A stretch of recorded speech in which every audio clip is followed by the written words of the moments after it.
இப்போ நான் வரேன்டா அப்படின்ற அவர் சொல்ற வசனம்லாம் விஜய் அட்டாக் பண்ற மாரி இருக்கு அப்படின்னு ஃபேன்ஸ்லாம் நெறைய டீகோட் பண்றாங்க. இது எப்படி பார்க்குறீங்க நீங்க? அதாவது வந்து நீங்க வந்து அது 3 நிமிஷம் ப்ரொமோவா மட்டும் பார்த்துட்டு கடந்துட்டீங்கன்னா, அது அந்த படத்துல அப்படி ஒரு டயலாக் இருக்கு அப்படின்னு நம்ம எடுத்துக்கலாம்.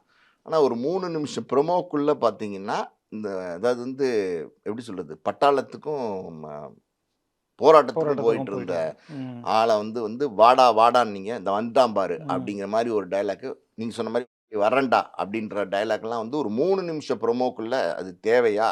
அதுக்கு அதுக்கு என்ன நெசசிட்டி அப்படின்னு உள்ள டீகோட் பண்ணி பார்த்தீங்கன்னா, கண்டிப்பா வந்து 100% வந்து விஜய் அட்டாக் பண்றதுக்காண்டி வச்ச டயலாக் தான். விஜய் அட்டாக் பண்றாரோ இல்லையோ, விஜய் ரசிகர்களை அட்டாக் பண்றதுக்காண்டி வச்ச டயலாக் தான். அதாவது அவர் பாட்டுல வந்து அவர் வழியில போயிட்டு இருந்தாரு சிவகார்த்திகேயன். அதான் உண்ம. ஆனா பார்த்தீங்கன்னா, இந்த பராசக்தி ஜனநாயகன் ஒண்ணா ரிலீஸ் ஆகப்போகுதுன்னு சொல்லி, ஏகப்பட்ட பிரச்சனை. அதாவது சோசியல் மீடியால பார்த்தீங்கன்னா, பராசக்தியும் ஜனநாயகனும் எப்படி ஒண்ணா வரலாம்? விஜய்க்கு போட்டியா எப்படி சிவகார்த்திகேயன் வரலாம்? இது 9ஆம் தேதி வருது, 10ஆம் தேதி வருது.